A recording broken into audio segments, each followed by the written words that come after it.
Negotiable Instrument Act, as we have done with the help of the descriptive notes. Okay, so these are the descriptive notes that you have already completed. Now moving to the Negotiable Instrument Act according to the Reserve Bank of India.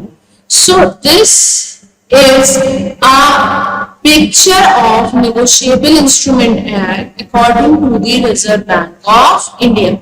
Students, whenever you are searching any notes, try to search with the help of Indian court systems or Indian कानून sites. Again, I am highlighting this because in the case अगर आप लोग कहीं और से search कर लेंगे तो you will feel that you are not getting a proper notes or you are not getting a proper information. So always try to search with the help of Indian courts. So this is the proper site and this is the proper notes that I have searched for you. Okay. Now preamble means कि हमारा संविधान क्या कहता है. Okay, wherever it is that expanded to define and amend the law relating to the promissory notes, bill of exchange and checks is hereby intact as follow.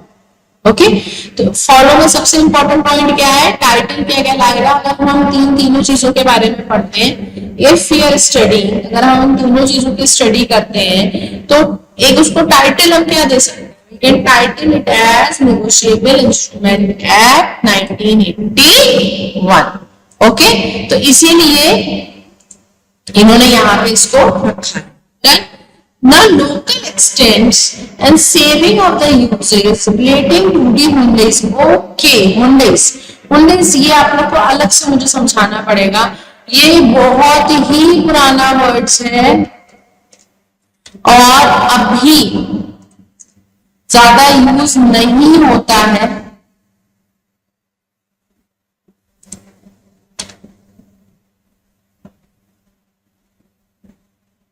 अभी ये ज्यादा इसका यूज नहीं हो रहा है क्योंकि HUNDIS ये क्या होती थी बेटा, ये बॉडीज होती थी.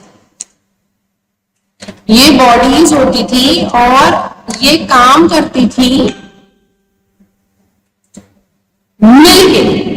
ओके, तो ये कैसे मिलके काम करती थी, ये आपस में फंड्स प्रोवाइड करती थी. ठीक है, और ये एक तरह से पेमेंट्स की तरह भी काम करती थी.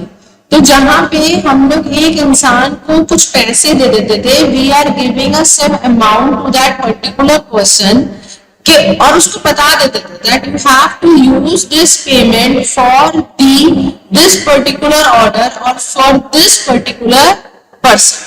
ओके, अब ये हुंडईज जो है इनका कोई लीगल स्टेटस नहीं है. ओके, ये बिल्कुल भी इनफॉर्मल सिस्टम या लीगल सिस्टम नहीं दिखता है. ये नेगोशिएबल इंस्ट्रूमेंट एक्ट की तरह ही समझ में आता है क्योंकि ये कॉमनली प्रैक्टिस किया जाता है in the part of cashless payment. तो यहाँ पे हमको बहुत ज्यादा ध्यान रखना है कि कैशलेस पेमेंट्स में ही इनका यूज किया जाता है. ठीक, यहाँ पे दो लोग जो जिनका नियम आता है, जैसे आपने वहां पे पढ़ा था बेयर, टेल, इंडोर्सर, ऐसे यहाँ पे जो दो लोग हैं वो हैं बेटा श्रॉफ्स एंड शाकुरास. ओके, ये वो दो व्यक्ति बन जाते हैं जो एक पेमेंट कर रहा है और एक पेमेंट रिसीव कर रहा है. ठीक, अब ये देखिए, ये एक एग्जाम्पल है. देन अब इसमें क्या लिखा हुआ है आपको ये समझ में आ रहा होगा कि ये भारत में ही चल रहा है, पहली बात. ठीक, दूसरा, ये एक कंट्री वाइज ना चल के ये स्टेट वाइज चल रहा है. ठीक, तो ये मुंबई का प्रोविजन है. देन तो इसमें उन्हीं की फोटो लगी हुई है, इससे भी हम ये समझ सकते हैं. कितने रुपीज है, 86 days after date we promise to pay Mangalam Bhardwaj or the order of sum rupees 2500. कितना पैसा मिलना है, 2500 रुपए मिलने हैं. ठीक, तो काम बिल्कुल वैसे ही कर रहे हैं, ऐसा नहीं है कि इनके काम करने में कोई इश्यू है, काम तो ये वैसे ही कर रहे हैं. बट यहाँ पे हमें ये चीज समझ में आती है कि इनका कोई अपना सेल्फ सिस्टम है. इस पे देखिए रिजर्व बैंक ऑफ इंडिया कहीं नहीं लिखा है, इस पे किसी बैंक का नाम नहीं है. इस पे एक मुंबई की इंस्टीट्यूशन की मोहर है और मुंबई के उसी इंस्टीट्यूशन का नाम है। आप इसको हाईलाइट भी कर सकते हैं, you can highlight it and you can easily define कि देखो ये किस तरह से काम कर, करेक्ट। तो इस सिस्टम को हम क्या कहते थे, Hyundai system, and this system is very very popular in your initial days. जो आपकी हिस्टोरिकल बातें हैं उसमें ये बहुत पॉपुलर सिस्टम है।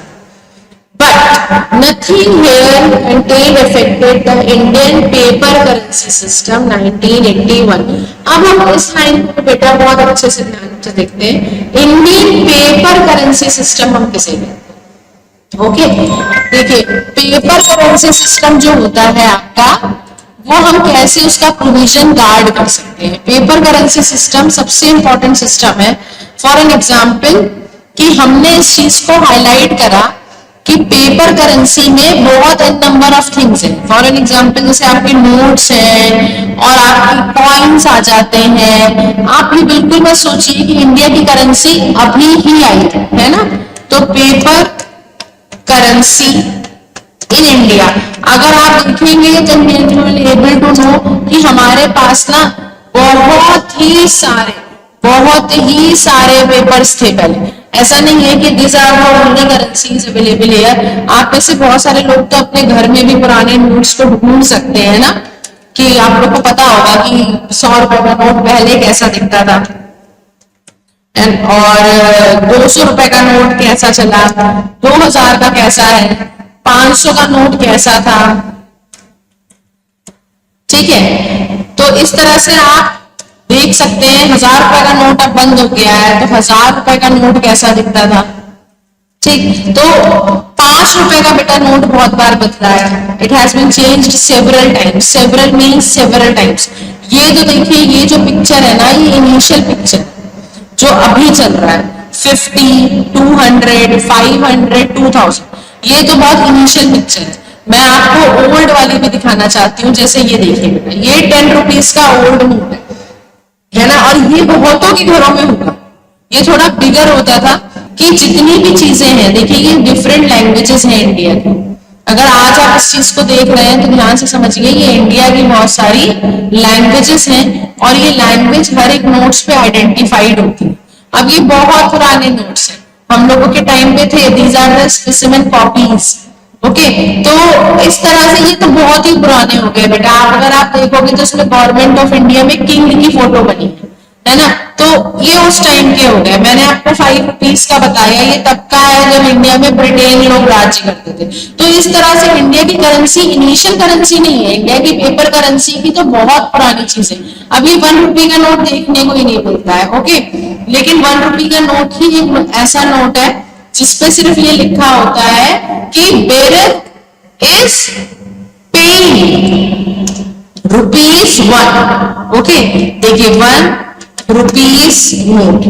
आपको एक चीज समझनी पड़ेगी यहाँ पे अगर आप बहुत क्लोजली वॉच करेंगे तो यहाँ पे जो 1 रुपी नोट लिखा है ना, वहां पे यहाँ नीचे अगर आप अपने अपने घरों में जाके देखेंगे तो यहाँ पे लिखा प्रॉमिस टू पे नहीं लिखा होता है, ठीक। यहाँ पे लिखा होता है कि वी आर पेइंग या bearer is being paid ₹1, okay. लेकिन अगर आप इनिशियली अभी जो नोट्स चल रहे हैं है ना, अगर आप उसका जिक्र करते हैं तो देखिए ये कुछ इस तरह से दिखता है। ये थोड़ा छोटा हो गया। 1 रुपी नोट कभी भी बंद नहीं हो सकता है, because 1 rupee note is the only note where we promise या where we are sure that we are paying 1 rupee to the person. अगर आप किसी और नोट को ध्यान से देखेंगे तो आपको ये समझ में आएगा कि इनमें लिखा होता है वी ओनली प्रॉमिस टू पे ₹500। हम प्रॉमिस कर रहे हैं कि हम ₹500 आपको दे रहे हैं, ये और उसमें क्या लिखा है वी आर पेइंग, ठीक। तो 1 रुपी नोट की इसलिए बहुत वैल्यू है बिकॉज 1 रुपी नोट ही एक ऐसा नोट है जो ये कहता है श्योरिटी के हिसाब से कि मैं आपको ₹1 दे रहा। दूसरों में क्या है, दूसरों में सिर्फ ये है कि मैं आपसे प्रॉमिस कर रहा हूं, मैं धारक को 1,000 रुपए अदा करने का वचन देता हूं। I promise to pay the bearer a sum of ₹1,000।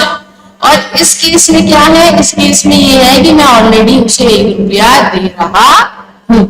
तो कमिंग टूवर्ड्स दिस, इसलिए मैंने आपको इंडिया का पेपर करेंसी सिस्टम दिखाया, बिकॉज अगर हम बहुत n number of currencies available थी। इंडिया में ये चेंजेस अभी नहीं आए, इनिशियली भी इंडिया में n number of currencies available थी। तो इंडिया का जो करेंसी सिस्टम है वो बहुत बेटर सिस्टम है as compare to other countries. Clear to everyone? Now the banker, the definition of banker, कौन है banker? The banker includes any person acting as on the behalf of the bank. He can take your money, he can finance your money, he can save your money, and whenever you want, he can give back your money.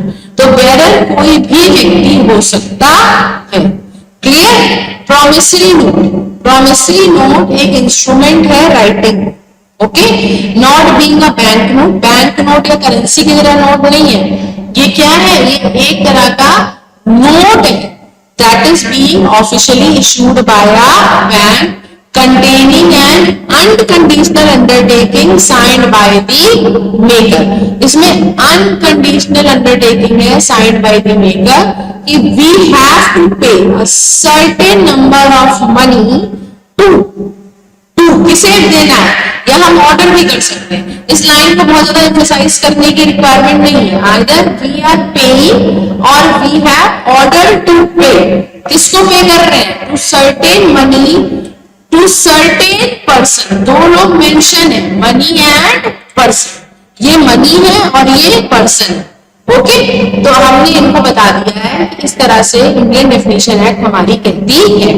Now bill of exchange, bill of exchange is an instrument in writing containing an unconditional order, okay, this is an unconditional order signed by the maker directing a certain person to pay a certain sum of money।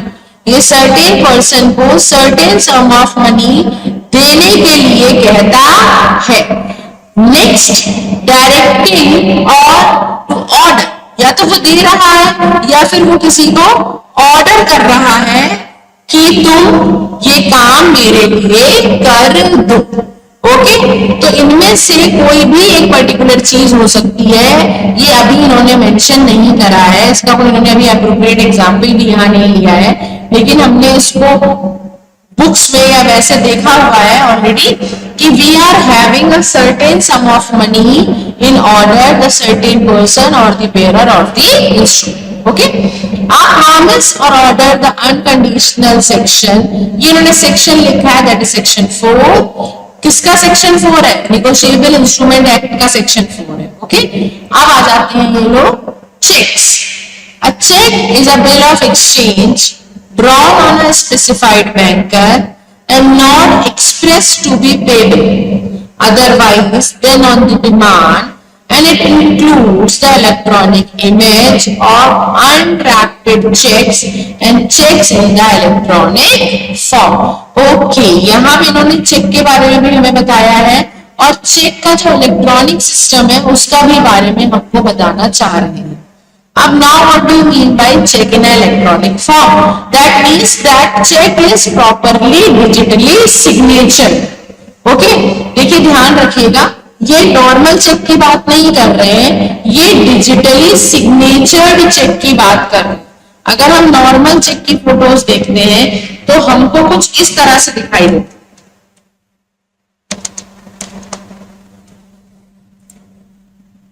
Now you can look at this, ये रहेगा normal check की photo ना, ये normal checks, भारतीय state bank, किसी का amount लिखा है, कुछ पैसा है, ये है, यहाँ साइन कर देंगे, यहाँ डेट डाल देंगे, ठीक है, यहाँ उस अमाउंट को इस तरह से लिख देंगे, ये हमारा खाता नंबर मिल जाता है, यहाँ चेक की सीरीज मिल जाती है, तो ये हमारा नॉर्मल चेक है, ठीक। अभी हमें टाइप्स ऑफ नॉर्मल चेक्स नहीं देखना है, हमें डिजिटल चेक्स के बारे में बात करनी है।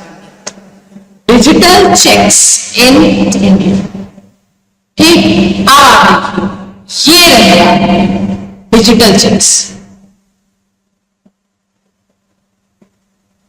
ओके, यहां पे सब कुछ पहले से ही मेंशन है, सिर्फ उसको साइन किया जाएगा आइदर पर्सनली और डिजिटली, और वो चीज आपके खाते में पैसा ट्रांसफर हो जाएगा। So digital cheque is being signed by the maker of the check, and then only the particular person can get a particular amount issued. Then now the drawing, the maker of the bill of exchange or the check is called the drawer. कौन कहलाता है? The maker of the checks. Okay, the drawing in the case of need. अब ये कह रहा है कि जब उसकी डिमांड है तो कैसे काम। When in the bill or in the endorsement there on the name of any person is given in addition to drawing is to be resorted to in the case of need, such person is called drawee in the case of need. Acceptor कौन होगा? Acceptor जो उस check को accept करेगा। ठीक है, acceptor for the honour, जब already cheque किसी के नाम पे है and the bill of exchange is already noted from against the person to better securise it, the person accept, तो this particular definition is known as acceptor of the honour. Clear? Now who is the payee? The person named in the instrument to whom order or money is being instructed or directed to be paid is called the payee. ठीक, कौन बन जाएगा payee? देखिए, जिसके नाम पे पैसा जाना है वो पर्सन क्या बन जाता है बेटा? पेयी। तो सैंपल पेयी कंपनी, यहाँ नाम इन्होंने नहीं लिखा है, लेकिन इन्होंने नाम के आगे सिर्फ ये लिख दिया है कि ये यहां जिसका नाम लिखा जाएगा वो क्या है? पेयी। क्लियर? और यहाँ पे जिसके साइन होंगे वो क्या है? ड्रॉअर, क्योंकि वो पैसा दे रहा है। किसको दे रहा है? पेयी को दे रहा है। Clear to everyone? Now moving ahead, holder in due goods. Now what do you mean by holder and what is holder in due goods? Holder can be of promissory note, bill of exchange or check. He is a person who is entitled to use only to the possession and receive or recover the amount due from the parties. ये वो इंसान है जिसके नाम पे ये particular चीज issue हुई है और उसे इसका पोजीशन मिल सकता है, ना होल्डर नहीं। So you become the holder in due course. Okay, means any person who for the consideration becomes the promisor of the promissory note, either bill of exchange or check is payable, is known as holder in due course. Clear? Payment in due course. Payment in due course means payment in the accordance with the apparent of the instrument in the good faith and without negligence to other person in the possession thereof under the circumstances which do not afford a reasonable ground. ये सबसे important line उन्होंने बोली है बेटा कि जहां पे good faith है, कोई भी बात ऐसी नहीं हो रही है, हमने ये भी कहा है कि हमें इसको पेमेंट देना है, लेकिन कुछ रीजनेबल ग्राउंड्स के चलते he is not entitled to receive the payments, तो यहाँ पे ये चीज इसको अलग बना देती है। तो आप लोग इस पॉइंट को जब भी डेफिनेशन लिखें तो बिल्कुल भी मेंशन करना ना भूलें। देखिए, रेस्ट ऑफ द यूनिट्स मैंने कभी भी आप लोगों को इंस्ट्रूमेंट्स खोल के नहीं पढ़ाई, but this is a very important unit. It contains n number of technical words, n number of technical words, और जब आप ये यूनिट पढ़ रहे हैं तो you have to consider each and every point.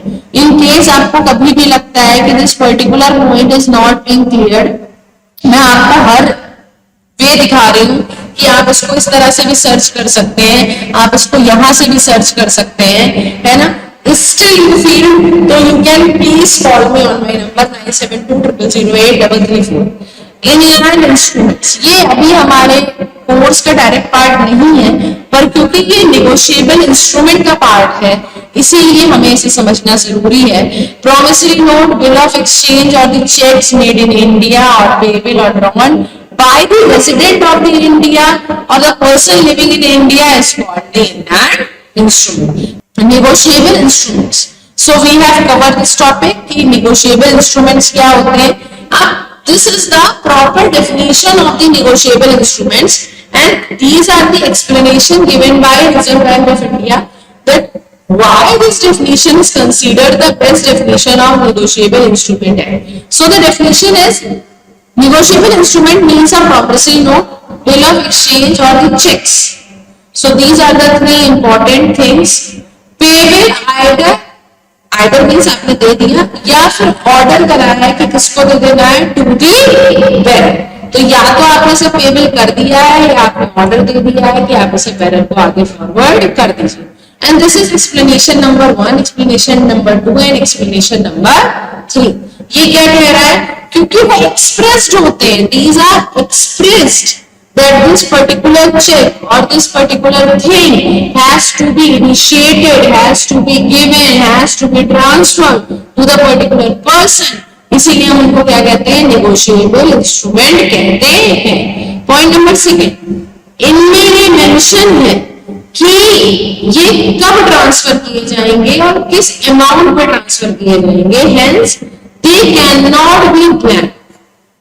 आप किसी को ब्लैंक नहीं दे सकते हैं. You have to sign it, you have to mention it. तो तभी क्या होगा? पॉइंट नंबर 2 आपका प्रूफ हो पाएगा. Again the promissory note, bill of exchange और चेक ओरिजिनली कौन इंडोर्स करता है, कौन एक्सप्रेस करता है? Bearer, pair. और वो स्पेसिफाई करते हैं कि वो कभी किसी दूसरे के हाथों में मिसयूज ना. तो अब इन दिस केस हमको एक डेफिनेशन पता होनी चाहिए कि हम इंडोर्समेंट किसे कहते हैं. क्लियर? अब what do you mean by endorsement? Okay, so endorsement, when a maker or a holder of a negotiable instrument sign the same otherwise such as the maker. Okay, the purpose of the negotiation on the back or the face, therefore the slip or the paper annexed therethrough. आप लोगों ने ये करा भी है. आप लोग कभी कभी बैंक जाते हैं तो वो लोग क्या कहते हैं आपसे कि सर आगे पीछे दो साइन कर दीजिए. क्या कराते हैं आपसे? इसी इंस्ट्रूमेंट को ट्रू कराते हैं, जो लिखा है इसी को वो आपसे कराते हैं. देन अच्छा, इंडोर्सर में आपको डिटेल्स एडिशनल अगर भरनी है तो आप कहाँ भरेंगे बेटा? चेक के पीछे भरेंगे. In the case you want to give your phone number, in the case you want to provide any additional information, तो आप कहाँ देंगे? अमाउंट और figures should be mentioned separately in words and in figures. So this is a fact. दोनों चीजें कैसी होनी चाहिए? अलग अलग मेंशन होनी चाहिए और एक ही चीज लिखी होनी चाहिए. For example, if you have said 5700, okay, आपने 5700 लिखा है, तो जो आपने फिगर्स में आप लिखोगे तो आप क्या लिखोगे? 5700 only. ओके, तो सेम चीजें को हमें ध्यान पे रखना है और हमें तभी आगे अपने किसी भी नेगोशिएबल इंस्ट्रूमेंट को उस पे प्रेजेंट करना है. Particular time your negotiable instrument act will be well after the grace period. So after the maturity and plus your grace period, okay, your cheque will be dishonoured or your negotiable instrument will be dishonoured. उसके बाद वो चीज dishonoured हो जाती है. Now moving ahead, these are the basic definitions that we have already covered, but the basic definitions are again repeated for the case of endorser, endorsee, and that's it. Now negotiable instrument delivery, this is a very important topic. What do you mean by the delivery of the negotiable instrument? The delivery of the negotiable instrument means that particular person to whom the payment is being made, he or she has received the actual and the constructive part. For an example, you have mentioned 5,700. So she has received 5,700 rupees. It could be possibility कि कोई amount cut जाए, कि जो delivery है वो proper amount की person के पास पहुंच गई हो. This is the proper illustration, जहां पे हम ये देख सकते हैं कि कैसे एक पर्सन के पास उनका प्रॉपर अमाउंट पहुंच रहा है. And this could be the example also. This could be the example also. In case if you are getting any question regarding the what you can say कि कोई सैंपल दिखाइए, कोई sample दिखाइए, तो आप इस तरह का सैंपल बना सकते हैं. This is a very good example कि जहां पे हम इसको सैंपल के लिए भी यूज कर सकते हैं. और आप एक छोटा सा चेक की फोटो बना सकते हैं and you are getting your full marks. Okay, this please signs the following endorsement on the different negotiable instrument payable to the bearer. Pay the consent to C only, pay C for the use, pay C or order for the account of P. The wording must be credited to C. Okay. Then pay C, सिर्फ C को भी जा सकता है. Very good. Next, किसी bank में पैसा transfer कर सकते हैं आप. C से अकाउंट नंबर ले लीजिए और C के अकाउंट में पैसा दे सकते हैं.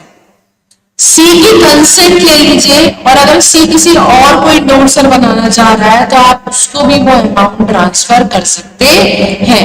फॉर एन एग्जाम्पल कि आपको चेक मिलना था फ्रॉम सुरेश एंड चंद. अभी सुरेश एंड चंद जो है उनको आगे पेमेंट करना है. ठीक, तो मिस्टर एक्स है, मिस्टर वाई है, मिस्टर जेड. मिस्टर एक्स ने कहा कि आप मुझे मत दीजिए, सीधे मिस्टर वाई को दे दीजिए. तो जेड ने सीधे मिस्टर वाई को पेमेंट कर दिया और इनको इन्फॉर्म कर दिया मिस्टर एक्स को कि मैंने आपका पेमेंट आगे फॉरवर्ड कर दिया. तो इस तरह की सिचुएशंस में हम ये मेंशन कर पाते हैं कि कैसे कैसे छोटी छोटी चीजों को हमें आगे इंडोर्स करना है. अपना यहाँ सब हमारी डेफिनेशंस हो जाती हैं बहुत अच्छे से. अब हमें मूव करना है कि पेमेंट कैसे कैसे किया जाए. पेमेंट हमें हर बार अलग अलग तरीके से करना है. तो जो तरीके हैं हमारे पास वो 3 तरीके हैं: promissory note, cheque and the bill of exchange. Then और बिफोर मूविंग फर्दर हम एक ये नोटिंग वर्ड को अलग से पढ़ें. नोटिंग वर्ड भी बहुत इंपॉर्टेंट वर्ड है जब हम पढ़ाई करते हैं negotiable instrument. When a promissory note or bill of exchange has been dishonored or by the non-acceptor or by the non-payment, the holder may cause such dishonor to be noted by the notary public upon the instrument or upon the paper attached. Such note must be made within the reasonable time after the dishonor and must specify the date of dishonor, the reason, if not assigned, for such dishonor. If the instrument has not been expressly dishonored, the reason why the holder treats it dishonored and notary charges. Okay, so noting is a very important concept. Noting हर बार हो सकती है जब भी non payment या non acceptance का case आता है, क्योंकि नोटिंग जो वर्ड है वो बहुत ही ज्यादा एम्फसाइज करता है in the case of dishonour, in the case of non acceptance और in the case of non payment. Clear to everyone? So noting को भी अलग से आप लोग हाईलाइट रखिएगा सो दैट कि आप लोग को कभी भी कोई शॉर्ट क्वेश्चन मिल जाए तो आप क्लियरली नोटिंग वर्ड को अच्छे से एम्फसाइज कर पाए. डन। सो इस जो आपका टॉपिक है, अब ये हम आगे तभी कैरी कर सकते हैं, मैं आपको इसलिए नहीं दिखा रही हूँ कि आपको ये क्लियर हो जाए कि हमको अभी एक एक टॉपिक कवर करना है। This is a very lengthy topic, लेकिन हमको अब ये समझना होगा कि हमने बेसिक कवर कर लिया है, अब हमें वन बाय वन क्या डिस्कस करना है, हमें डिस्कस करना है एक negotiable instrument. So my first negotiable instrument is promissory note. मेरा फर्स्ट नेगोशिएबल इंस्ट्रूमेंट क्या है? Promissory note. Clear to everyone? Now moving again, I will show you the image of the promissory note कि promissory note देखने में कैसा लगता है। ये वाली यूनिट आप तभी अच्छे से कवर अप कर सकते हैं जब आपको कुछ विजुअल इमेजेस मिले कि प्रॉमिसरी नोट देखने में बेटा ऐसा। देन ये ट्रेड का प्रॉमिसरी नोट है, यहाँ पे कंपनी प्रॉमिस कर रही है कि वो किस तरह से अपने दूसरे लोगों को अमाउंट पे करना चाहती है। And this is also a real example of a promissory note. This is also a real example of a promissory note. ठीक, ये कुछ रियल एग्जांपल्स हैं प्रॉमिसरी नोट के, जहां पे आप देख सकते हैं कि लोग कैसे प्रॉमिसरी नोट्स को ट्रांसफर की तरह या सैंपल की तरह यूज करते हैं when they want to transfer some amount. तो प्रॉमिसरी नोट का ये टेम्पलेट है। ओके, आप इस टेम्पलेट को ध्यान में रख के इसी तरीके का कोई दूसरा प्रॉमिसरी नोट भी डिफाइन कर सकते। जस्ट फॉर योर अंडरस्टैंडिंग हम यहाँ इसको भी पेस्ट कर लेते हैं सो दैट कि हम जितनी देर इसकी पढ़ाई करें हम इसको क्लियरली अच्छे से समझ पाए और हमको कोई भी इश्यू ना आए। Just give me few minutes so that कि हम उस टेम्पलेट को अच्छे से पेस्ट कर पाए और फिर हम इसी टेम्पलेट की हेल्प से अपना आगे एक एक पॉइंट समझ सकते। अच्छा, प्रॉमिसरी नोट्स देखिए खुद भी कहते हैं we are promising you to pay. हम आपको प्रॉमिस कर रहे हैं कि हम आपको पे करेंगे। क्या पे करेंगे? अमाउंट जो भी ऑलरेडी मेंशन होगा। ठीक है, तो प्रॉमिसरी नोट में वैल्यू लिखी होती है, किसके बिहाफ पे बना है वो लिखा होता है। प्रॉमिसरी नोट में एक ही पार्टी होती है जो उसको इश्यू करती है और दूसरी पार्टी वो होती है जिसे कुछ पैसा मिलने वाला होता है। उसमें डेट भी होती है। प्रॉमिसरी नोट में क्या क्या मेंशन होता है? Name of the issuer, name of the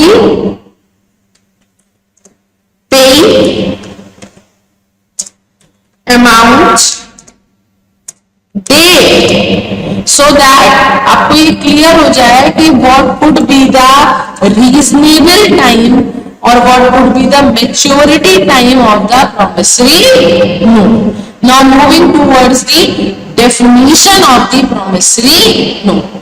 a promissory note is a written promise to pay certain sum of monetary money to the bearer or the specific person on demand at a specific future date. It is an unconditional undertaking by the maker to pay the amount specified into the note to pay the holder. ठीक, अब promissory note में हमने सबसे important जो word पढ़ा that is unconditional promise to pay. That means कि आप किसी को उतना पैसा दे सकते हैं जितना वो डिमांड कर रहा है। इसमें कोई अमाउंट या फिर कोई लिमिट मेंशन नहीं है। If mister x wants ₹2 lakhs then you can pay ₹2 lakhs. If Mr. Y wants to pay ₹5 lakhs then you can pay 5 lakhs to Mr. Y. Clear? इसमें कुछ भी ऐसी कंडीशंस जिसको आप कहेंगे ऑलरेडी मेंशन्ड नहीं है। अच्छा, ये इन्होंने यहाँ पे क्यों बताया? जैसे कि अगर आप बेटा फाइनेंशियल मार्केट में जाते हैं और फाइनेंशियल मार्केट में आप कमर्शियल पेपर की स्टडी करते हैं अब कमर्शियल पेपर में 5 लाख का फिक्स हो जाता है। अब आप 7.5 लाख का कुछ कॉन्सेप्ट नहीं, 5, 10, 15, 20, तो इस तरह से जो फाइनेंशियल चीजें हैं उसमें इन्होंने मेंशन करा कि अगर कोई 7.5 मांग रहा है तो 7.5, कोई 7,80,000 मांग रहा है तो 7,80,000। रिटन इंस्ट्रूमेंट होना चाहिए। Promissory note can not be a verbal, ये एग्रीमेंट नहीं है, ये कॉन्ट्रैक्ट, और कॉन्ट्रैक्ट है तो रिटर्न होगा। कहाँ रिटर्न होगा? It is return in the form of the promissory note. Clear to everyone? वो कहाँ लिखा होगा? वो वहीं पे लिखा, specific sum of money, amount should be clearly mentioned, amount should be clearly mentioned either in the terms of figure or in the terms of words, amount clearly mentioned होना चाहिए। Then now pay designation, pay designation means किसके लिए बनाया गया, for whom the promissory note has been made, उनका नाम, उनकी entity, उनकी हर चीज ऑलरेडी डिफाइंड होनी चाहिए। Clear? Maturity date, the promissory note must specify the date on which the payment is due, ये क्लियरली डिफाइंड होना चाहिए कि किस दिन पेमेंट ड्यू हुई है और उसका फ्यूचर कोर्स कब तक चलेगा। दैट मीन्स कि हमारे पास हर एक निगोशिएबल इंस्ट्रूमेंट का grace period already government of India की तरफ से मेंशन है। If I am saying this then it is written somewhere. कहां लिखा है? Let me show you. Let me again go to the RBI site, let me give you the link कि ये कहां मेंशन है। Grace periods, grace period of, for an example, checks. Okay, so there is no grace period for check. By law, check required to honor upon the 6 months. However, bill generally carry a grace period of 3 days. Okay? तो देखिए already mention है जी, हम अपने मन से नहीं बना सकते। आप आरबीआई की साइट पे जाएंगे तो आपको आरबीआई का इसके लिए नोटिफिकेशन भी मिल जाएगा, अगर आप आरबीआई की साइट पे जाके पढ़ना चाहते हैं। ये ऑलरेडी मेंशन। देन मैं आपकी तरफ से नहीं कह रही हूँ कुछ भी, ये सब कुछ ऑलरेडी मेंशन है। ये चीफ इंचार्ज इन्होंने अपना नाम लिखा हुआ है और सिग्नेचर करे हुए हैं कि अगर फॉर एन एग्जांपल अगर आपको ये चीज जाननी है तो आप ये समझ लें कि मेच्योरिटी पीरियड और grace period is already defined for each and every specific instruments. Then I am just copying the sample for your self study. अगर जब आप अपनी सेल्फ स्टडी करें, आपको जब ये वीडियोस मिले तो आपको ये चीज ऑलरेडी मेंशन्ड। देन ये हमने कहां से उठाया है? ये हमने कहां से डिजाइन करा है? ये हमने आरबीआई की साइट से लिया। कहां से लिया है हमने? आरबीआई की साइट से लिया। Okay,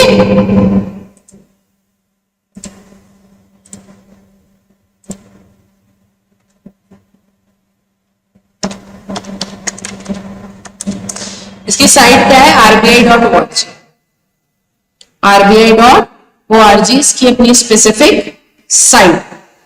clear to everyone? The next is negotiability. Promissory note are the negotiable instruments. That means that can be transferred from one person to another person. So promissory note has certain laws, figures, rules and regulations. Now what are the legal obligations? The legal obligations is to make a promissory note to fulfill the promise to pay on a specific date. अगर आप fail हो जाते, in case you are failed to do so, तो क्या होगा? क्या problem आप face करेंगे? सॉरी, आपको पनिशमेंट इम्पोज किया जाए, पेनल्टी इम्पोज की जाए। ठीक है, पनिशमेंट और पेनल्टीज में क्या डिफरेंस होता है? पनिशमेंट में पेनल्टीज भी आ सकती है। पनिशमेंट तो बहुत तरीके के हो सकते हैं कि जेल हो जाएगी, पुलिस पकड़ के ले जाएगी, जुर्माना भरना पड़ेगा, या फिर कुछ अमाउंट आपको गवर्नमेंट को पे करना पड़ेगा। तो पेनल्टीज क्या कहते हैं कि जब हमारे से कुछ गलती हो गई है और कुछ सम ऑफ मनी हम गवर्नमेंट को पे कर रहे हैं क्योंकि हमने वो काम अच्छे से नहीं करा है, तो इसको हम क्या कहते हैं? Penalties. Clear to everyone? Then अब हमने ये टॉपिक बहुत अच्छे से कवर कर लिया है, दैट इज प्रॉमिसरी नोट, है ना? So promissory note we have already completed. Now moving to the next topic, that is bill of exchange. Clear? So bill of exchange is written financial instrument that serve as a formal demand for the payment from one party to another party, typically for goods or service provided. It is legally binding documents governed by the provision of the Negotiable Act 1981. Clear to everyone? These are the overviews of the Bill of Exchange. Now before moving further, हम वही practice करते हैं जिससे आप लोग को थोड़ा ease हो जाए बेटा. मैं आपको सबसे पहले बिल ऑफ एक्सचेंज दिखाना चाहता हूं कि बिल ऑफ एक्सचेंज दिखता कैसे, क्योंकि अगर आप बिल ऑफ एक्सचेंज नहीं देखेंगे तो फिर आप लोगों को समझ नहीं आए.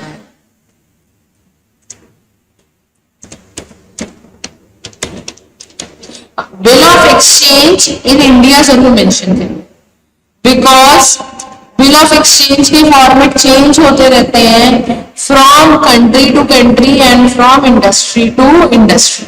अगर आप बिल ऑफ एक्सचेंज देखना चाहते हैं तो वो कुछ ऐसा दिखता है. ये प्रॉपर फिगर है, यही आपको आपकी बुक्स में भी मिल जाएगी. So this is the bill of exchange. इसमें स्टैंप लगती है, अमाउंट लिखा होता है. क्या लिखा है इसमें? 3 months after date mister R और हिज ऑर्डर सम ऑफ ₹1,50,000. किसको? Mister Q. कहाँ रहते हैं? पुणे में रहते. किसने बनाया है? मिस्टर पी ने बनाया. वो कहाँ रहते हैं? मुंबई में. देन तो इस तरह से आप बिल ऑफ एक्सचेंज को भी हाईलाइट कर सकते हैं कि बिल ऑफ एक्सचेंज ऐसे काम करता है और बिल ऑफ एक्सचेंज बिल्कुल ही डिफरेंट होता है. अच्छा, बिल ऑफ एक्सचेंज की जरूरत सबसे ज्यादा किसे पड़ती है? ट्रेडर्स को. अब आप कहेंगे कि मैम चेक ही क्यों नहीं ले लेते हैं, हम तो चेक की तरह ही काम कर लेते हैं, है ना? बिल ऑफ एक्सचेंज की क्या जरूरत है? नहीं, बिल ऑफ एक्सचेंज बेटा अलग मोड में काम करता है. बहुत रिक्वायरमेंट होती है ट्रेडर्स को या एक्सपोर्टर्स को. मान के चलिए कि आप दूसरी कंट्री में हैं, आपका सामान जाना है, कैसे जाएगा, पैसा कैसे रिसीव होगा, उनका क्या बैंक का नाम होगा, वहां मिस्टर एक्स मिलेंगे, क्या उनके नाम पे चेक जाएगा? तो जब इतने सारे डाउट, तो हमें क्या करना चाहिए? हमें हेल्प लेनी चाहिए बिल ऑफ एक्सचेंज. ये बहुत ही सेफर मोड है और बिल ऑफ एक्सचेंज सब कुछ डिफाइन करते हैं कि किस व्यक्ति को पहुंच गया है या किसके खाते से पहुंच गया है, और उस दूसरे व्यक्ति जो सेकंड पर्सन है जिसको रिसीव हुआ है उसका क्या बैंक. इसमें ये भी बहुत क्लियरली डिफाइंड हो जाता है. तो देखिए अमाउंट डिफाइन है, प्लेस क्या है? Lahore. Date is 30 November 1997. Now 2 months after the date, 30 नवंबर है बेटा, ये 30 दिसंबर, 30 जनवरी. देन तो बाय और after 30 January mister Kamal Akmal और his order the sum of ₹30,000 for value received. ठीक. 2 किसके नाम है? राशिद अहमद। कहाँ रहते हैं? कराची। कौन ड्रॉअर है? हमीद सफर। क्लियर? तो इसको अलग से समझना पड़ता है। मान लीजिए कोई ट्रेडर है, उसका काम हो रहा है, वो एक्सपोर्ट कर रहा है, ओके, और वो शिप से सामान ट्रांसफर कर रहा है, he is exporting through ship.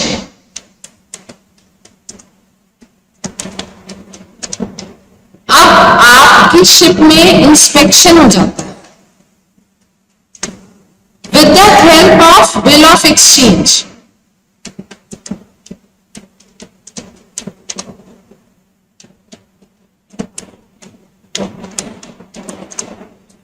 You can transfer, अब क्या ट्रांसफर कर सकते हैं? Amount from one person to other person, because कुछ दिन लगेंगे, it would take few days, इसमें for delivery of goods, and you want to ensure what? You want to ensure that after delivery only payment should be made.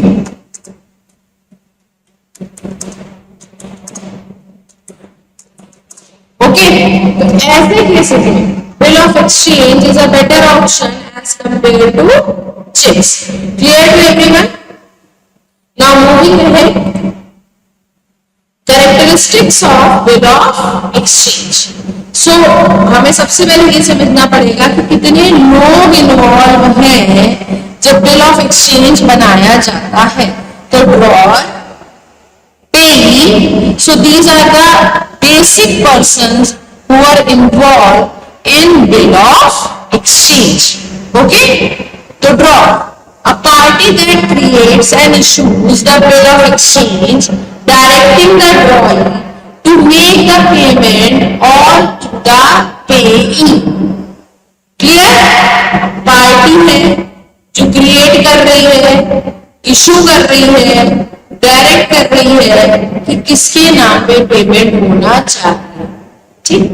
ड्रॉई, the party that is directed to make payment by the drawer is usually the buyer or the debitor who owns money to the drawer. Clear? Payee, the party to whom payment is directed to be made. The payee is typically the seller, very nice, or the creditor who is entitled to receive the specific sum of money. और हमने यहाँ पे देखिए सबसे ऊपर अगर हम चलते हैं तो हमको ये मिल भी जाता है, इनके नेम्स है, इनके नेम्स ऑलरेडी हमको समझ में आ रहे हैं। तो यहाँ पे इन्होंने इन्हीं का नाम लिखा, unconditional order to pay. Now what is unconditional order to पे?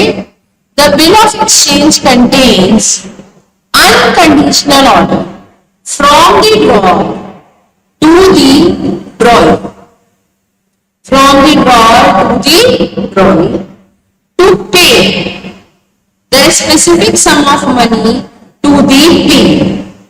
क्या पे करा है? Specific sum of money to the payee. The payment obligation is not subject to any condition. Okay? Written instrument. Bill of exchange must be in writing and signed by the drawer. Bill of exchange writing में होना चाहिए and then must be signed by the drawer. It contains essential elements such as date of the assurance, name of the parties, and the amount to be paid, the maturity date and the place of the payment. ये ऑलरेडी इसमें mention होना चाहिए। Then specific sum of money. अब specific sum of money is what? Specific sum of money जो आप mention कर रहे हैं कि ये अमाउंट ही सामने वाले को जाना चाहिए। आप जब भी निगोशिएबल इंस्ट्रूमेंट पढ़ते हैं, whenever you are going to study the negotiable instrument है, ये चीज आपको हमेशा ध्यान में रहनी चाहिए कि ये स्पेसिफिक सम ऑफ मनी के लिए ही काम करता है, ये अपार्ट फ्रॉम दिस किसी और चीज के लिए काम नहीं करता। Then now moving ahead, maturity date, that means at the date or the date of the payment on which the bill of exchange need to be specified. इसको टाइम बिल भी कहा जाता है और साइड बिल और the demand side भी कह सकते हैं। So these are the few points जो आपके शॉर्ट नोट्स में आ सकते हैं कि what do mean by future date or the time bill, or we can say demand side.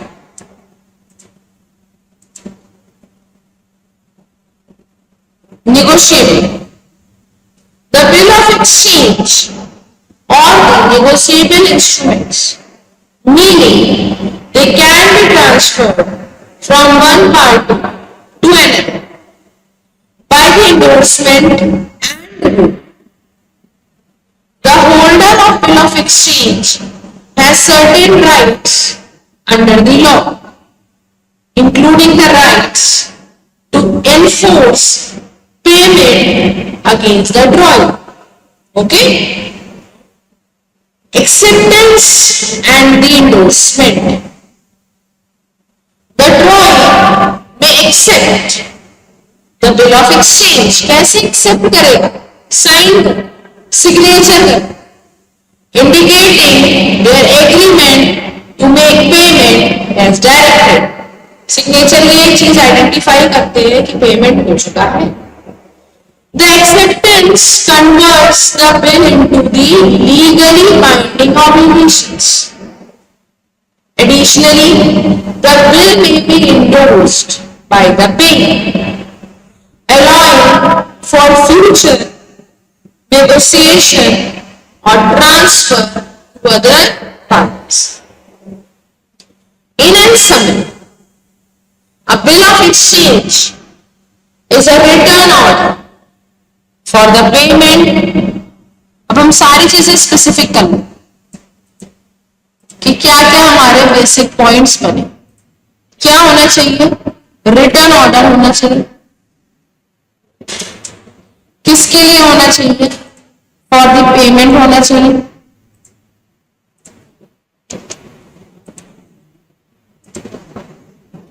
कैसे होना चाहिए? From one person to another person.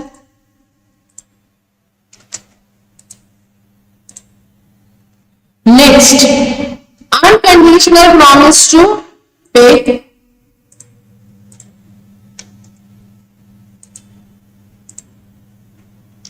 Involving a specific sum of money. क्या पे करना है? वो मनी लिखी होनी चाहिए। मैच्योरिटी डेट भी लिखी होनी चाहिए।